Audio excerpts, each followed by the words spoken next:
So we're really doing this, I suppose. We're actually all supposed to play along with this farce, with this joke, with this facade that Becky Lynch is the actual face of this company. It's a great PR stunt for WWE. It sounds great in 2019. Becky Lynch is the face of the company, and she calls herself the man. So it's even better for 2019, right? That fits right to where we are in society. That's great! But we're all playing along when the truth, the heart of the matter, we all know. The most honest response we could give to that is, it's bullshit. How is Becky Lynch getting you excited? Back at the end of 2018, when she turned heel and attacked Charlotte Flair, yes, we were excited. We were yearning for something cool, and we liked Becky. And then she got her mug knocked off by Nia Jax, and it was an iconic moment. It added to it. We were like, wow, pretty cool. And then she got injured. Cooled off, obviously, and when she came back, WWE Creative was WWE Creative. They booked her in the most horrible situations. What was supposed to be just a one-on-one, which is what we really just wanted to see and get it over with, Ronda and Becky ended up being a triple threat because they had to add in the golden child, Charlotte Flair. So WrestleMania became a triple threat, and that was diluted, let's be honest. And then the rest of 2019, we saw Becky Lynch in feuds with Natty Neidhart and Lacey Evans. That's all I'm going to remember, and it's not in the good of ways, trust me. And then here we are in a triple threat that I thought had potential. Never did I want to see it in the main event because I knew there was a big drastic chance that it wouldn't have potential. Unfortunately, that ended up being true. But they have to put her in the main event because she's the face of the company all of a sudden. I must have missed that boat go by. I must have missed that train go by. Because I haven't seen that the last year plus. I've seen a mediocre wrestler whose best promos are done on Twitter, and when she's in the ring cutting promos, it's cringeworthy, let's be honest. Who wants to face the man, you little weirdos? And the females are in the back thinking, well, who the fuck's the man? I mean, I'm not a man, but I'll go out there. I mean, who is she? I'm a weirdo? What? That's bad. We went from Stone Cold to who wants to face the man, you little weirdos? I don't even care anymore if it sounds like it's shade or if you think I don't like her. I don't care. Then you don't watch the channel. I don't mind Becky Lynch. But to be getting all of this year, yes, on one hand you say, hey, good for her. On the other hand, we are an audience that now has to put up with Becky Lynch main events.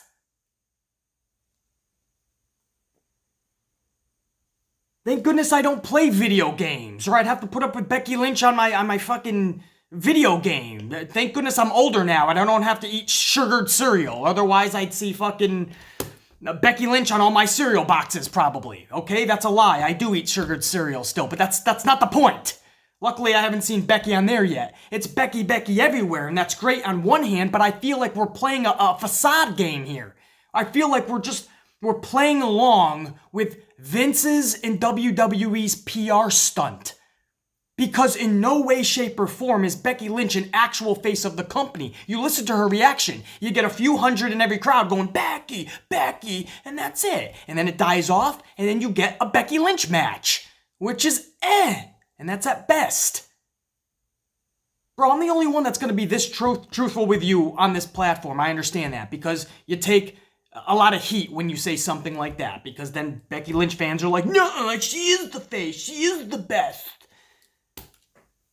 There is no, don't lie to yourself. There's no face in that company right now, guys. It wasn't Roman Reigns for over 4 years when Vince McMahon was trying to make Roman Reigns the face. And trust me, that's not finished. Roman Reigns is being groomed to go right back to that spot. But it wasn't him because the audience was like, meh. Even he had his fans, no doubt. But another half of the audience, another whole entire half of the audience at least, was saying no. You switch it up to Seth Rollins, and it was just rejected. And again, we like Rollins. We just didn't want him in that spot. And the audience is trying to tell Vince McMahon who and what we want to see, what situations. who is epic right now and who is gold. And every time we tell him who is epic and gold, he books them horribly. And he takes it away from us. And he still continues to push just who he wants. The Romans and the Charlottes. Becky Lynch started a good ride. Unfortunately, it fell off the tracks when the Nia Jax situation happened. But when she came back, WWE dropped the ball in her booking and creative. And then we were just stuck with the shell of Becky Lynch, which has always been her Achilles heel. Her just mediocre wrestling skills. And on the microphone, nothing special at all. So it's the same Becky in 2019. We had 2 months-ish, if that, at the end of 2018 where Becky was freaking this badass character that we were all jumping on board with. But in 2019, we saw all the flaws. And all the weaknesses were exposed once again. So I'm cool with giving Becky Lynch all of this glory and top spots here and there, and even magazine covers, and put her on a video game if you want. But main events at Survivor Series, main events at WrestleMania, this is getting carried away because you saw what happened at Mania, you saw what happened at Survivor Series. You'll see what happens if they try to do this again at Royal Rumble or next year's WrestleMania. You're gonna get mediocre main events. Unless you're putting in there with somebody epic like fucking Sasha Banks, who we know more than once gave her best matches. But then you have to depend on just the same repetitive matches. Becky and Sasha, Becky and Charlotte. We've seen them before. But Becky Lynch is not going to go out there. We've seen this time and time again, a million times. Becky Lynch is not going to go out there and put on a damn good match with everybody. In fact, most people, it's not going to happen. That's truthful. If that hurts, that's tough shit. Because I am a paying fan that now has to put up with that shit, that type of main event last night. Come on, bro. I'd rather watch Danny Dipshit Dugenheimer and Fuckwad Fred in there. Honestly. And those are just 2 local jobbers at the local bingo hall. I'm sorry, Fuckwad Fred and Danny Dipshit Dugenheimer, but that's the truth. Former tag champs, by the way, but they're still local enhancement talent for the most part. But I'd rather see them in the main event last night because at least it would have been interesting. You know, I just feel like we're playing a game this year. This whole year. Becky Lynch, the man. You little weirdos, you better get on board because it's my time, I'm the man. And we're all just like, oh, Becky's the okay. Nobody's questioning that. Becky Lynch is the face of the company. When did this happen, first of all? Just because of the end at 2018? With the whole Nia Jax moment? And that cemented her legacy as the face of the company? Because everything after that has been absolute garbage. Am I the only one seeing this? Or am I the only one seeing this the right way and I'm living in a fucking delusional world here? Tell me I'm not alone here. You guys see that this is a farce, right? I mean, they have to put Becky signs on the seat. So when these individuals, these paying customers come to the arena, their audience, their fans, they have a Becky sheet of paper on their seat. So they have to lift it up. I see it time and time again at these pay-per-views. And they're all holding up a Becky sign. When you have to tell your audience who to cheer for, there's an issue. That's my opening monologue. You know what I mean? This is what we saw last night in that main event to what I thought up front was actually a good show. We'll find out in the good, the bad, and the ugly because we're going to dissect it. But I felt it was good. And the women at the top of the show left a bad taste in my mouth. And then the main event, man, it shouldn't have been. But because it's Becky Lynch, and then Becky, they can't even have her fucking lose.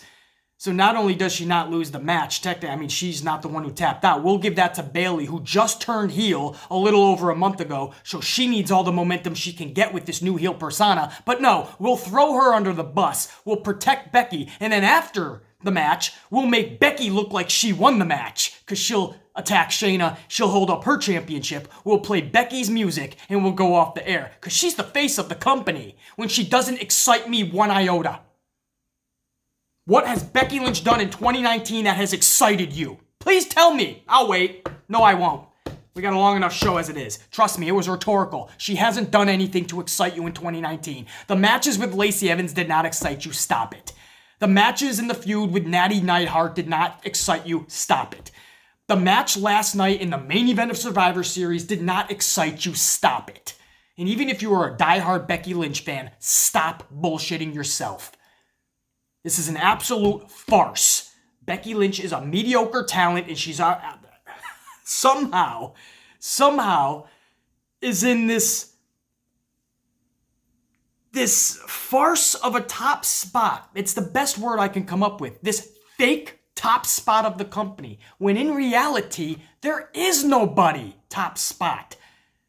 Back in those 80s, early 90s, you're talking Hulk Hogan, Ultimate Warrior. Back in the late 90s into the early 2000s, you were talking Stone Cold Steve Austin, The Rock, The Undertaker. And now in 2019, you're telling me, Becky Lynch, I'm calling you a fool and I'm calling out bullshit. And don't try to tell me just be happy for her, BC. I've seen this time and time again play out all of 2019. At what point on this type of review show do I call out bullshit? At what point do I say I've had enough?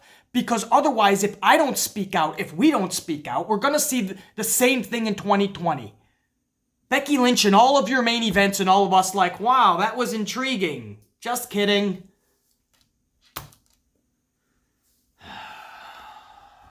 I'll probably touch up on this again when I actually go over the main event. Allow me to introduce myself. My name is BC Amplified, and this is the good, the bad, and the ugly of WWE Survivor Series.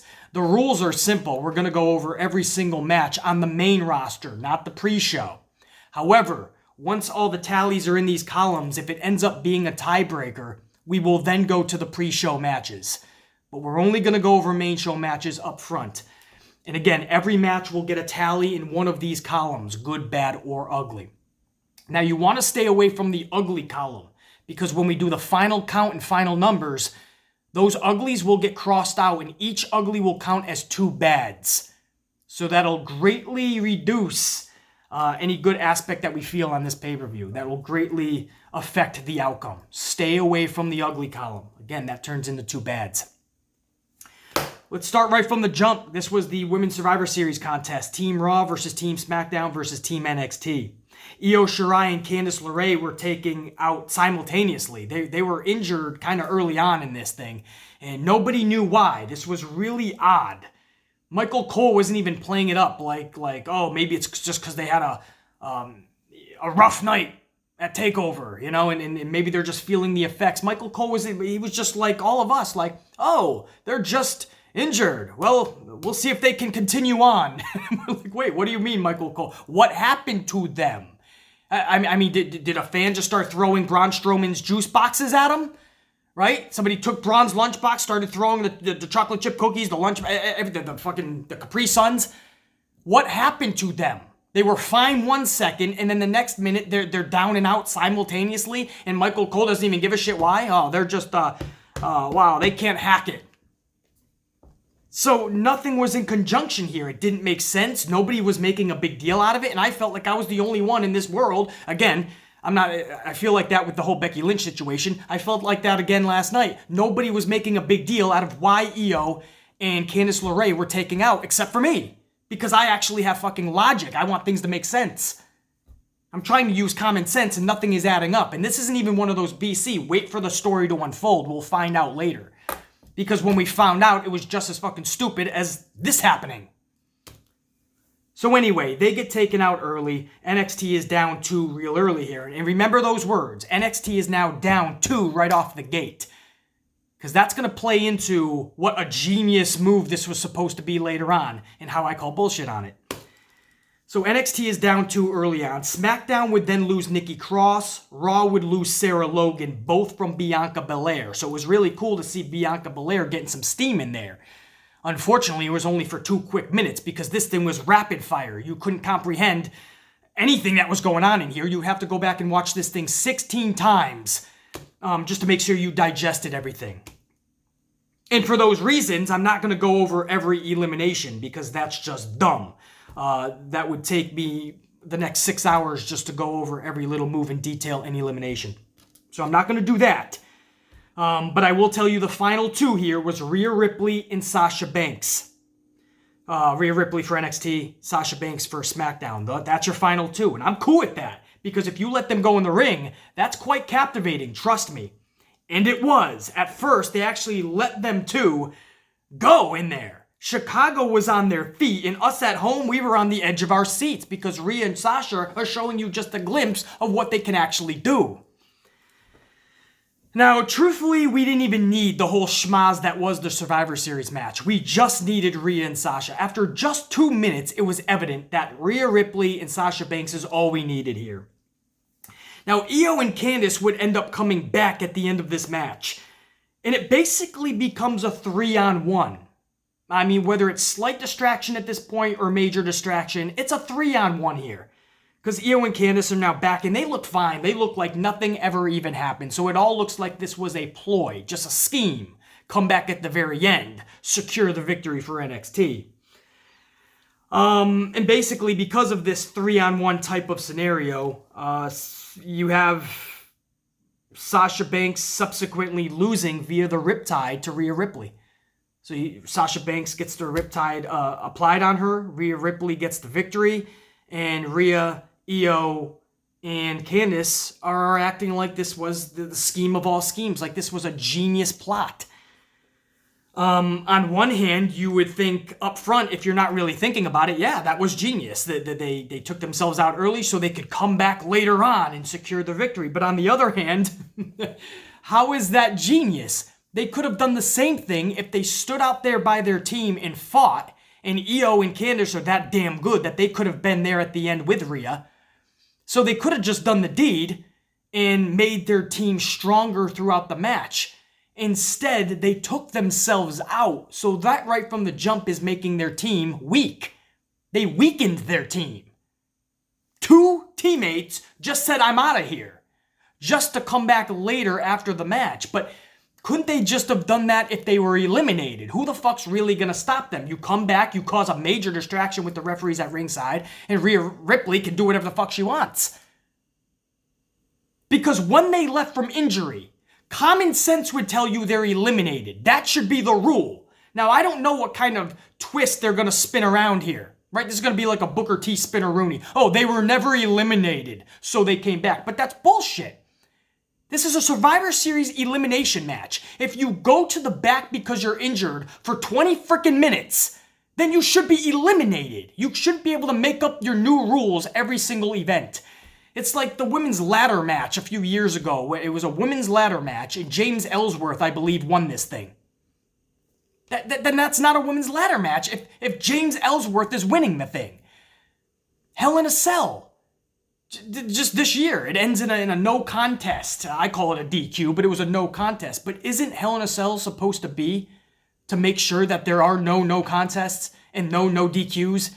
A Hell in a Cell is supposed to be for anything and everything for one decisive winner. They're making these rules up at these events, and it's actually diluting the effect that they have.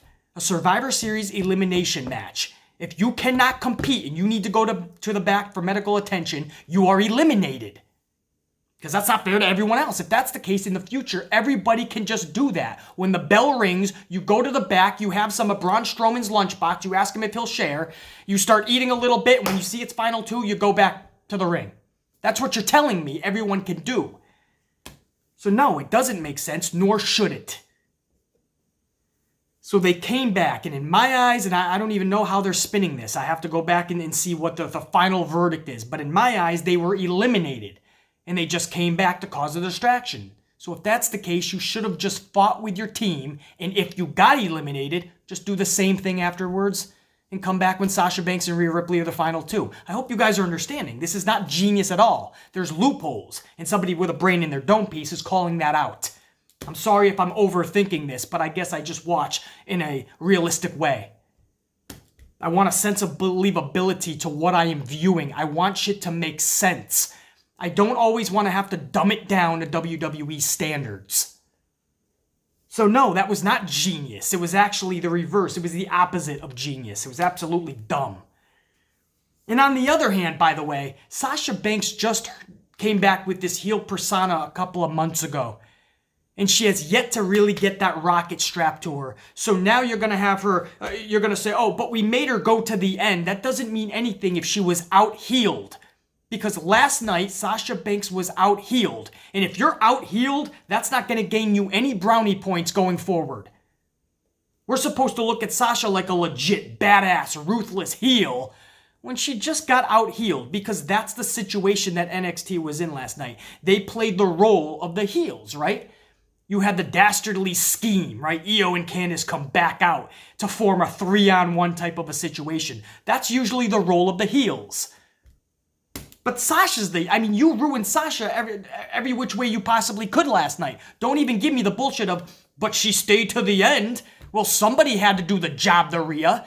Of course it had to be Sasha. I tell you, man.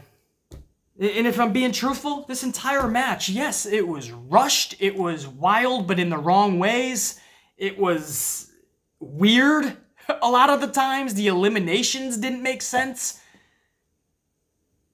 And then you add on that ending that started off really good with Rhea and Sasha, and then they have this weird thing with Io and Candice that still just befuddles me. For those reasons, that's going into the bad. So right from the jump, we have one in the bad. I know, I'm getting booed now. I'm the bad guy here, really? Think about my words and you know I'm damn right about what I am saying. The highlights in that whole entire 40-minute-ish match was Bianca Belair getting 2 victories, and what's the other highlight? Sasha making it to the end. Sasha and Rhea, right? That was fun for the couple of minutes that they gave them. The Io and the Candice thing was stupid because it doesn't make sense.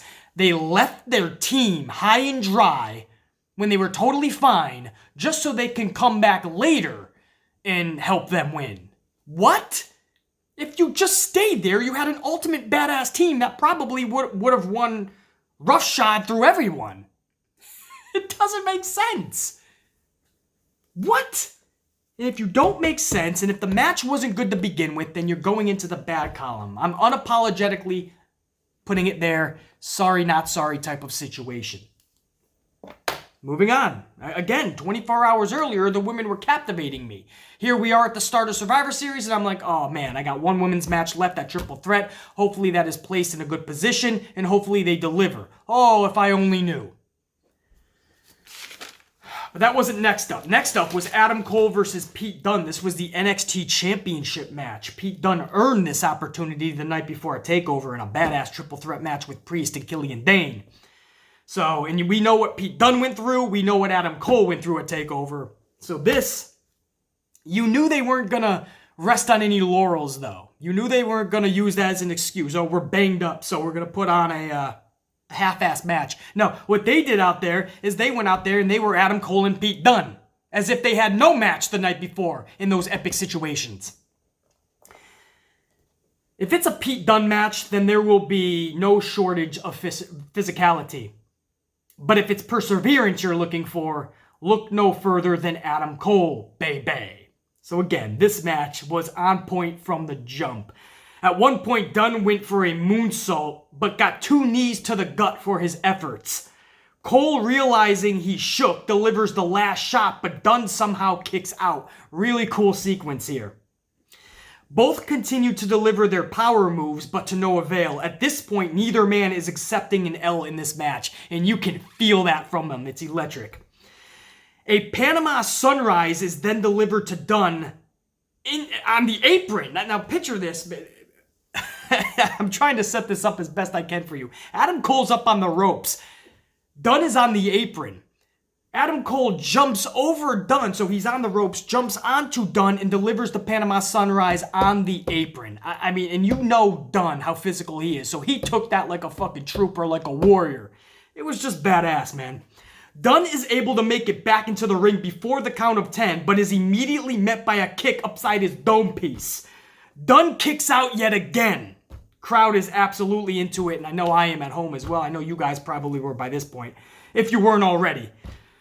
Cole counters Dunn not long after into what looked like another variation of a Panama Sunrise, and right into another last shot.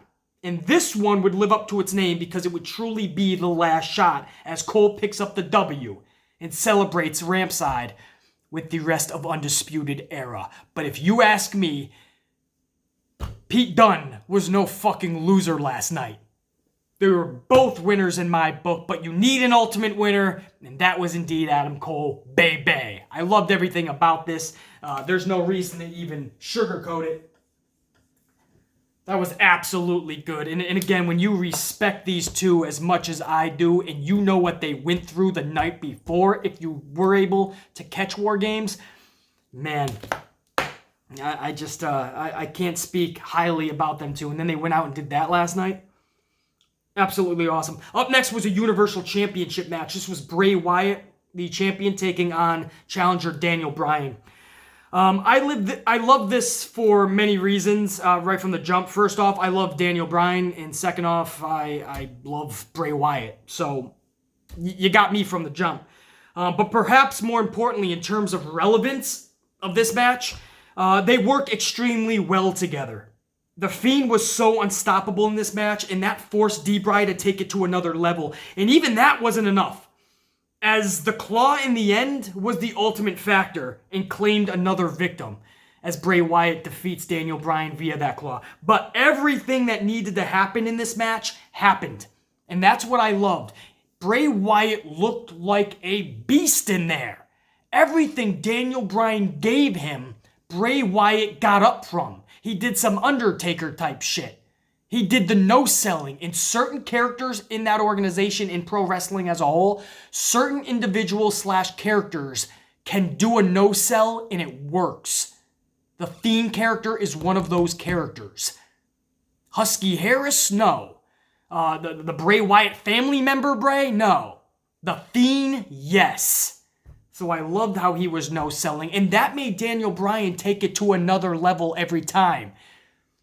And you could tell Daniel Bryan was thinking, what do I do next? And he would taking it to the next notch. And in the end, he just got caught, and caught big time with that claw. And it claimed another victim, and Bray Wyatt wins this thing. This was basically, for the most part, short, sweet, and to the point. I mean, not ultimately short. I mean, it wasn't like a 2-minute match. But this is just everything that needed to happen. You didn't want to see Bray in there for 25 minutes anyway, because that would start diluting the Bray Wyatt Fiend character. But you also don't want to have Bray just having 2-minute matches, because then he's just another Brock Lesnar. In a way, that is protecting him, but we know that Bray can go in that ring. And he is a spectacle, and we want to see him for 10, 15 minutes sometimes.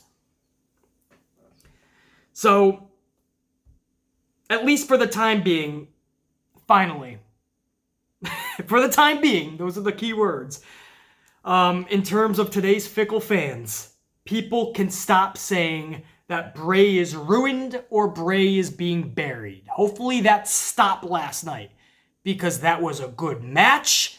Bray ends up winning decisively at the end, and Bray looked like an absolute champion in there. That's not being buried. That is not being ruined. I agree with you with the whole red light thing. I know most of us agree on that. It looked to me like it was a little bit more brought up last night. I want to see it brought up even more. Because that thing is a little irritating. But it is what it is, man. In the eye of the beholder, I'm sure we all were pleased with that match. And beggars can't be choosers. At least Bray Wyatt is being booked like such, finally. This is what I've been waiting for years. Because even when he was Wyatt family Bray, I thought he should be in those type of situations. A champion winning matches like that. He should be. I would have taken that in the main event over what we got last night. That Universal Championship match, absolutely, goes into the good column.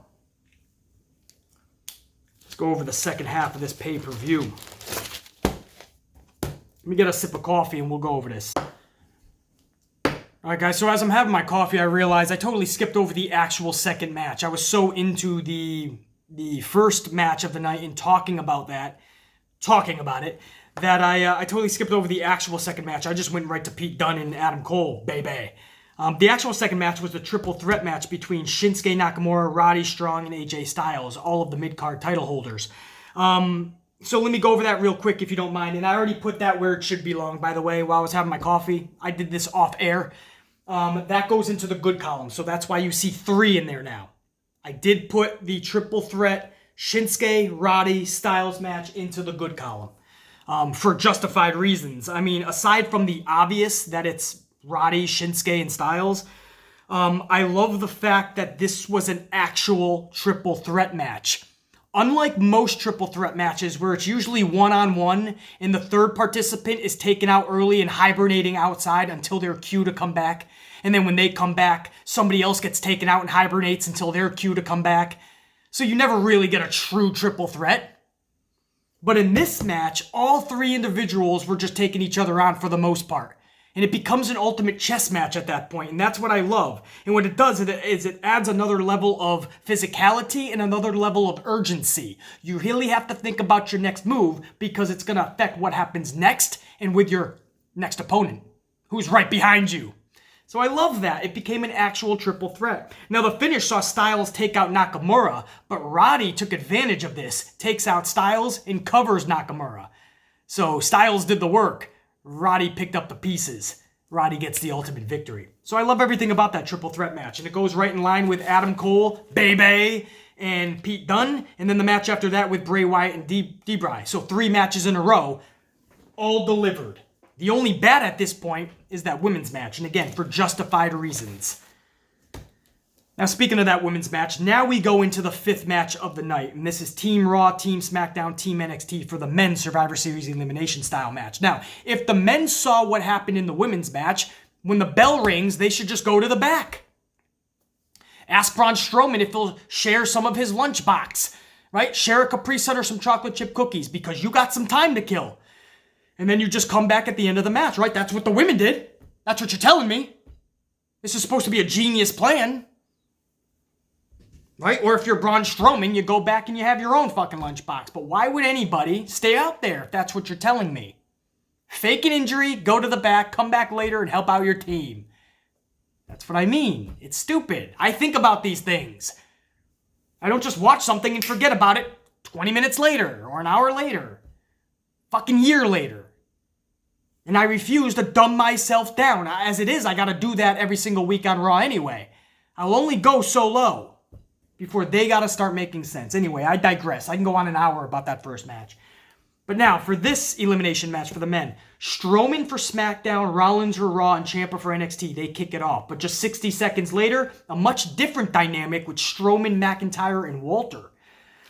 So a lot of different variations and combinations of superstars before we see our first elimination, which is actually via a Claymore kick from Drew McIntyre to Walter. 1, 2, 3. Walter's eliminated in just a few minutes after the bell rang.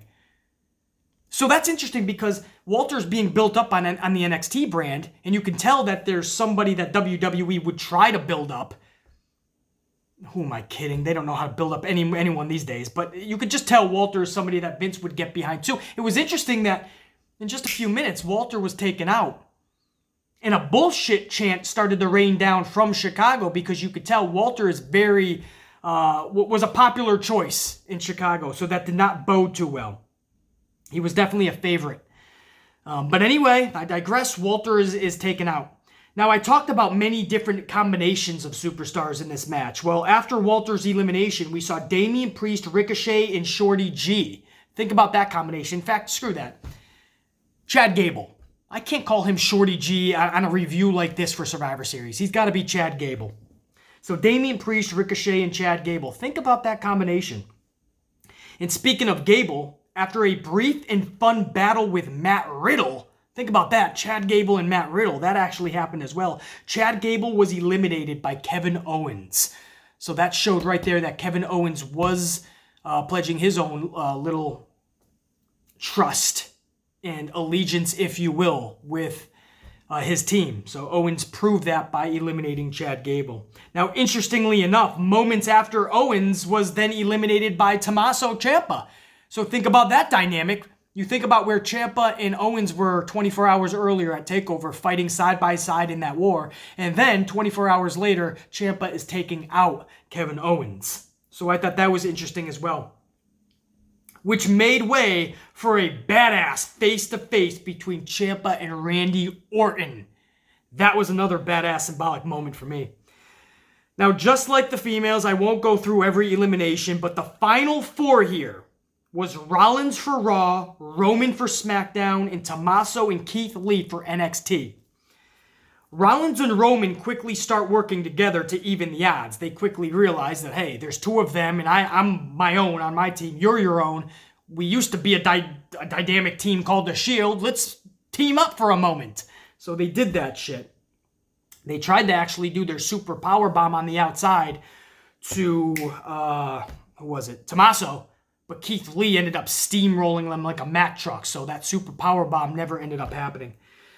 Let's go more to the end. I'm going to skip some of the notes here, guys, because they actually had some fun at the end. Again, just like the women's match earlier, I was fine with just seeing Rhea Ripley versus Sasha. I didn't even need the whole Survivor Series schmaz concept.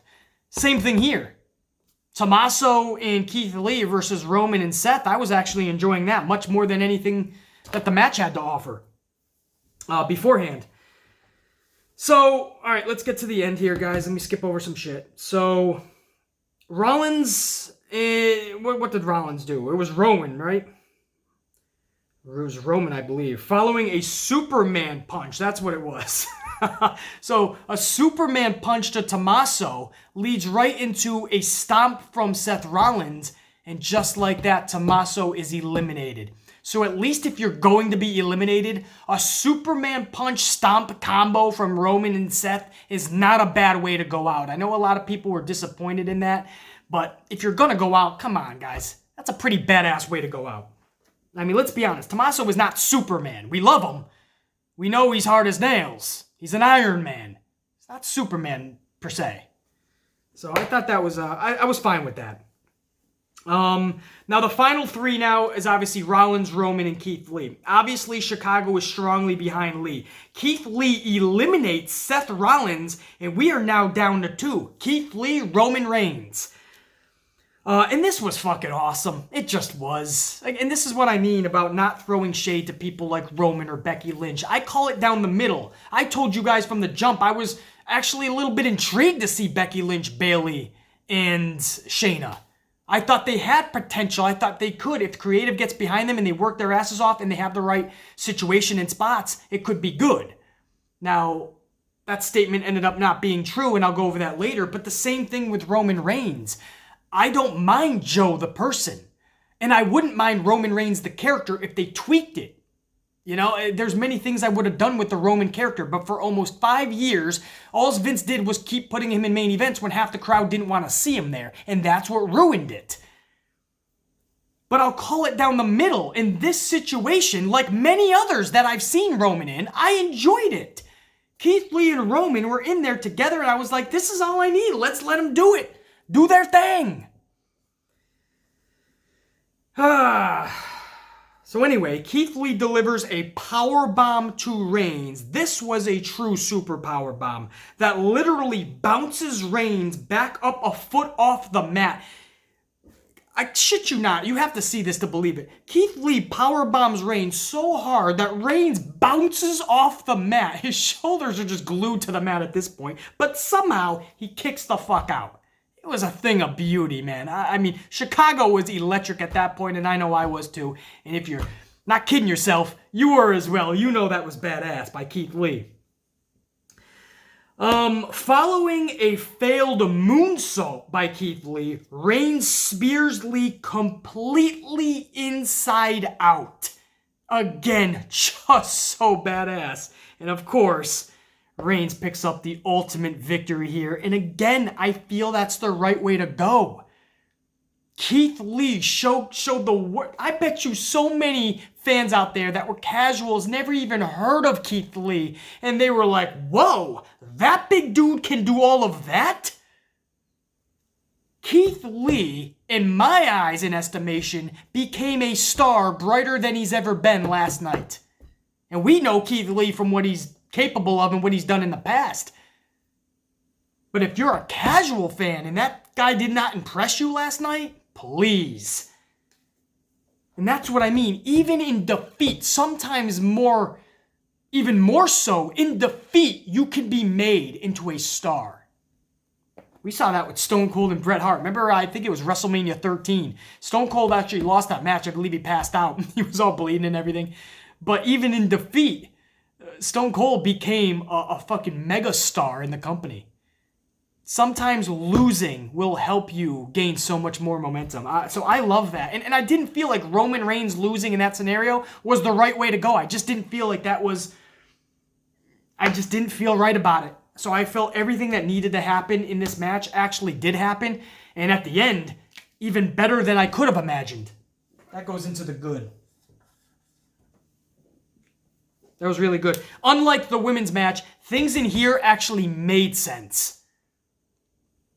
If you take away the Walter situation, even the eliminations I thought were badass. So yeah, that's the men's elimination match. Hopefully you guys kept up with all. I apologize if I was a little over the place. My notes were literally more than a page long. It was just crazy, man. So what I like to do in those scenarios is not just go word for word, but really think back to what I was viewing. So thank you guys for sticking with me. These type of events are really hard to review. But hopefully you're feeling the raw passion that I'm giving you, man. Whether you're agreeing with every word or not, you know I'm giving you the utmost knowledge and passion that anybody on this platform is going to give you. So hopefully you guys are seeing that, man. But I apologize if I'm a little bit over the place. Up next was a no-holds-barred match. Again, this is another match that could have easily been the main event. I would have been fine with it over what we actually got. This was Brock Lesnar, the champion, taking on challenger Rey Mysterio. The first part of this match was just a vicious beating on Mysterio. Now, after a few minutes, Dominic, Rey Mysterio's son, enters the ring with a white towel like he's going to throw it in. Call the match for his dad. Now, Mysterio then low blows Lesnar. Then Dominic low blows Lesnar. Then we get a double 619 and a double frog splash, both from Rey Mysterio and Dominic. Both make a cover on Lesnar, both of them on top of Lesnar, but Lesnar, being the beast, kicks out of both of them. So I thought that was another cool spot and made Brock look fucking pretty badass. I mean, he's getting beat up by two dudes here, and he still is not giving in. Brock then suplex city bitches Dominic, and then straight into next Tuesday. I mean, Dominic was flying into. Dominic is already at next Tuesday. This suplex was just, yeah, Dominic took a bump on that one. And then Rey Mysterio gets hit with an F5. Mysterio was flying through the air, and Brock Lesnar was able to catch him midair and F5 him. So that was another devastating maneuver. That got Brock the 1, 2, 3. So I liked it. This was really short, sweet, to the point, but you didn't need any more with Brock. Now, I would have been fine to see a more wrestling match because I still believe Brock can deliver a wrestling match. I know, BC, what? Brock can still give you a 15 to 20 minute wrestling match. Trust me, don't let him fool you. He knows that he can just do his power moves, collect his big payday, and go home. But he can put on a wrestling match. We've seen it in the past. He hasn't forgotten. And we know what Rey Mysterio can do in the ring, and more importantly, we know what both of them can do in the ring together. But if you're not going to go the pure wrestling match, then I like this overbooked type situation where Dominic is a big part of it and Brock Lesnar just ends up steamrolling through both of them. And we know this was just a match to get Brock Lesnar to the next event. Rey Mysterio was never supposed to win this strap. So all things considering, this might be an unpopular decision here. I didn't mind this match. Goes into the good. I mean, I'm hard-pressed to call it good, but there's no way I can put that into the bad column, and it was far from ugly. So if I have to choose one, it's going into the good column. And again, if you see Dominic, let somebody know. Again, he's probably into the future already. He's into next Tuesday. Brock sent him there. Sky Mail. All right. Up next is the main event. Fuck, do I get another call? You know what? I'm just going to do this, and then I'm going to get another full coffee afterwards. Because at that point, I will have deserved it. This was Becky Lynch taking on Shayna Baszler, taking on Bayley. Becky, the Raw Women's Champion. Shayna Baszler, the NXT Women's Champion. Bayley, the Smackdown Women's Champion. This was a 17-minute main event match, and if I'm being extremely and bluntly truthful with you, it was nowhere near main event worthy. Not from second one, not all the way to the final second before it went off the air. None of this was main event worthy. It was lame, it was lackluster, it was unfulfilling, and that's being generous. They have Bayley tap out because why not? Bayley, it's obvious, even with a championship, just like Sasha Banks, they are just expendable. So Bayley has to eat the L so we can protect Becky. We have to protect Becky so much that Becky is like hiding underneath the fucking commentary table. Like there was no way she could have made the save. And Shayna Baszler gets the W here. I'm cool with Shayna getting the W, trust me. You guys know how high I am on Shayna Baszler and how much I love NXT. But you could not have thought of any better way to go about this. First of all, the match itself was just lame and lackluster and unfulfilling. Before you even get to creative, this just didn't work. I thought it had a chance, the potential to work. It didn't. I think a lot of you, the majority of you guys will agree with me. This just didn't work. And we see this time and time again with Becky Lynch matches, though. Because Becky Lynch is mid-card, mediocre talent. She just is. So she has to be in there with people that can really bring out the best in her. The dynamic with Bayley and Shayna was not the right combination. We've seen when Becky's in there with somebody like Sasha Banks, it's magic. We've even seen Becky in there with Charlotte a few times, and it was pretty damn good. Now, trust me, that was when there was a lot of like weapons and stuff involved, so there were some shenanigans to be pulled, and some reinforcements. But we've seen good Becky Lynch matches, and we know the formula of where it works and how it works. Sasha Banks can put on great matches with a grapefruit, right? We've seen Sasha Banks put on an amazing match with Asuka, Charlotte, Becky Lynch, anybody on the fucking roster. You think about it. Sasha Banks has had their best match. Anybody on that roster, their best match, if they fought Sasha, they had their best match with Sasha. That's just the way it is. Some people just bring out not just the best in themselves, but in others. And then there's people like Becky that need the right combination to be able to pull off a great match. That wasn't it. At all.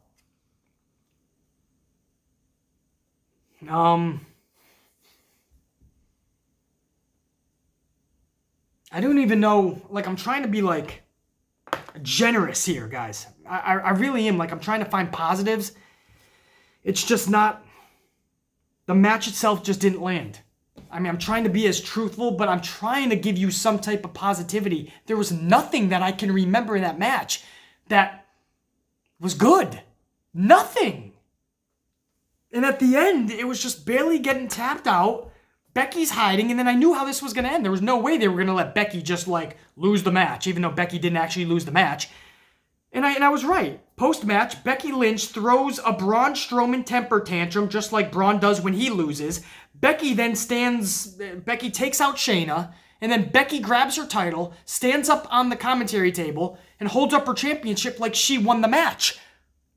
They start playing Becky's music, and we go off the air like Becky Lynch is the ultimate dominant face of the company. What? Meanwhile, Bayley's eating the L. Shayna Baszler, who this was supposed to be a big moment for her, she looks like a chump. Right, she tapped out Bayley, and then she got her ass whooped by Becky afterwards? What? You're going to honestly try to make Becky look dominant after this match? You couldn't have just ended it with Shayna. You should have just ended it like that. It already was a horrible match. At least give Shayna the rub. Let Shayna take this moment. No, Shayna takes the moment so Bayley looks like a fucking chump, and then right afterwards you make the person that just beat Bayley look like a chump. All so Becky can stand up fucking tall on the commentary table. Because when you put those Becky signs on everybody's seat on Monday Night Raw and they hold it up, they have to know why they're holding it up. Oh yeah, because she's badass. Yes, she lost the match, but afterwards she beat her up. Because she lost. She was pissed. Come on, man. That's the coward's way. It's an easy way out. It's a scapegoat's way out for creative and Vince. I want to protect Becky. I want to make Shayna look strong. We'll have Shayna win, and we'll have Becky beat her up afterwards. We've not seen that a million times before. Vince, what about Bayley and all this? Oh, who cares? We put a championship on her. People will think we care about her. People will think she's good. Vince, she just turned heel 2 months ago. I mean, don't we want to make her look dominant? No, we want to give the illusion that Becky's fucking ultimate. Becky's like the Ultimate Warrior. She's like Hulk Hogan. She's like Randy Savage and Stone Cold all in one.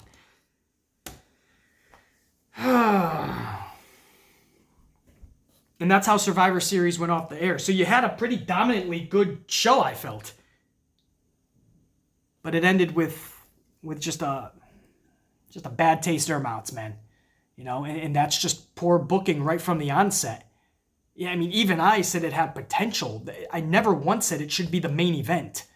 I don't know who would make that fucking decision other than it's perfect for WWE's PR in 2019. Why not?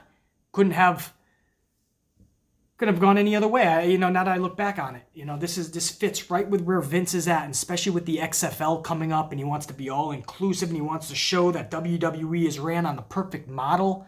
So he has the ladies' main event. When you have matches like Bray and Daniel Bryan, Rey Mysterio and Brock, you have Survivor Series elimination matches. But you had to put a Becky Lynch match in the main event? I could have told you, even if I think it has potential, I could have told you that was not going to be a main event worthy match unless you have something ultimately creative planned. They had nothing planned. It was the same redundant bullshit. One person will win, and the other person that we need to protect will beat her up afterwards. We'll have her stand up tall with the title, we'll play her music, and it'll look like Becky won the match. But come Wednesday, Shayna can say she won the match. Everybody looks awesome. Except for Bayley, but who cares? It's just Bayley. This wasn't even bad for me. That goes into the ugly column. And the reason, again, guys, is because the match itself was bad. I'm being generous. That should get two different. That should get one in the bad, and that should get one in the ugly. Because the match itself was bad. But the creative and the booking of this shit, horrible. You mix them together, you earned yourself an ugly. So that main event was an absolute ugly. Listen, if I'm going to get on AEW's ass for not having a captivating beginning to their shows, I feel AEW never... They put on a good wrestling match a lot of the times to start the show, and that's what we love. Wrestling matches, that's great, but I can see great wrestling matches at the local bingo hall. That's the truth. The first segment of a show should get us captivated for what's to come, an ultimate segment that's setting everything up. And then the end should have just a dynamite fucking main event. Well, if I get on AEW's ass for that, you're sure as hell going to bet that I'm going to get on WWE's ass. The beginning of this pay-per-view did not land for me, and the end of this pay-per-view did not land for me. The top and the bottom did not land. The whole middle of this pay-per-view I actually enjoyed. I thought this was a good pay-per-view. I don't know how you guys feel about it, but that main event ruined everything. I mean, not as a whole. I'll still think of this majorly as good, but the main event was just, it's something that's mind-boggling to me, and it's something that should have never even happened in that spot. And then when they were given that spot, they weren't able to actually deliver. So that's the big issue that I have. So that's why that goes into the ugly column. And again, that's unapologetically. That's something that I'm not going to look back on 4 hours from now and say, oh, maybe I was too harsh on it. Absolutely not. That's something that I stand by, and I thought about it last night, and here we are this morning, early this morning, by the way. Started this filming at 5:30 a.m. That's something I totally stand by. And I'm pretty sure if you guys go back and you watch this pay-per-view again, or if you haven't yet, I'm pretty sure most of everything I said, you're going to see exactly why I said it, and you're going to kind of see where I'm coming from. Because I made sure that I stayed off social media for the most part last night, because I really wanted to give this pay-per-view my utmost attention and detail it as best I possibly could, because I knew it was one of those pay-per-views that's hard to review anyway for a reviewer and a critic. So I wanted to give it my undivided attention. And that's what I did, man. I'm giving you guys the most truthful thing that I could possibly give you. But it's in the eye of the beholder how you felt about each one of these matches. When it was all said and done, again, every ugly counts as 2 bads. So that gets canceled out.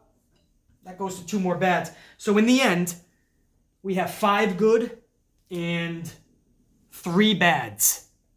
So by 2 tallies, this was actually a good pay-per-view. And again, that main event just, it could have made it a lot better, and it just didn't. So by a couple of tallies, this will go down as a good pay-per-view. So I guess that's a good sign. The NXT infusion ended up being a good thing. It didn't hinder it, and it didn't hold it back. So I guess in the end, everybody that was complaining about NXT being a part of Survivor Series, I guess in the end it helped out. I just question some of the decision-making, no question. And more importantly, that fucking main event that should have just never been in that spot. I digress. I could say that another 100 times for another hour because I'm just befuddled. But that was it. That was Survivor Series, guys. It didn't captivate me, and it wasn't epic.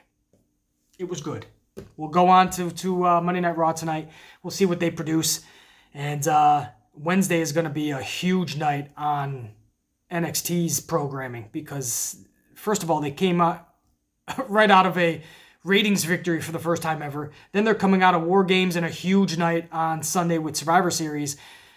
You can tell that they feel like they're even with AEW now. Even if what I think is going to happen actually happens, which is AEW wins the ratings, I do think AEW will come out on top again this week. I'll be shocked if they don't. But I think WWE/NXT, they now know that they're neck and neck and they're going to be there as long as they keep punching back. They're going to hang with AEW. And that's a huge thing because AEW are the new kids on the block. Right? They're what fucking, what they call it? The shiny new toy? They call it on Backstage. I like that because that's kind of what AEW is as well. And for NXT to already be winning in the ratings and at least be right there, I think you're going to see a lot more hard-hitting blow for blow from NXT. So that's going to be a huge night on Wednesday. And then we'll take it from there into TLC, which is December 15th. But anyway, it's real early, guys, and I'm going to get this video out there as early as I can to you guys. So hopefully you enjoyed this review. Hopefully you enjoyed Survivor Series for the most part, and hopefully they clean up their act and they fix this shit. Because if Becky Lynch is the face of the company and all through 2020, this company is in a lot more worse position than we thought they were. That's a truth. And even Becky Lynch diehard fans, you guys will have to look yourself in the mirror and come to that conclusion. You have to be truthful with yourself. Becky Lynch as the face of the company is not best for business because that's the type of matches you will get because that's what we've seen time and time again. I'm not ending this video in an excited mode, am I? Exactly, because I'm not that excited because that was the last taste in our mouth that we were left with. The Amplified Man. I'll see you guys in the morning for the Raw review and reaction, no doubt. It was a good pay-per-view. Hey, beggars can't be choosers. I guess we'll take it, right? For now, the Amplified Man. How about my Packers last night? I know. I'm taking that L squarely. No excuses. We got our asses handed to us. Just like we did with the Chargers a few weeks back. Something about going to California my Green Bay Packers do not like. We got our asses whooped. We'll rebound and we'll go into next week. Yowie wowie, that hurt. Anyway, till tomorrow morning. Check you guys.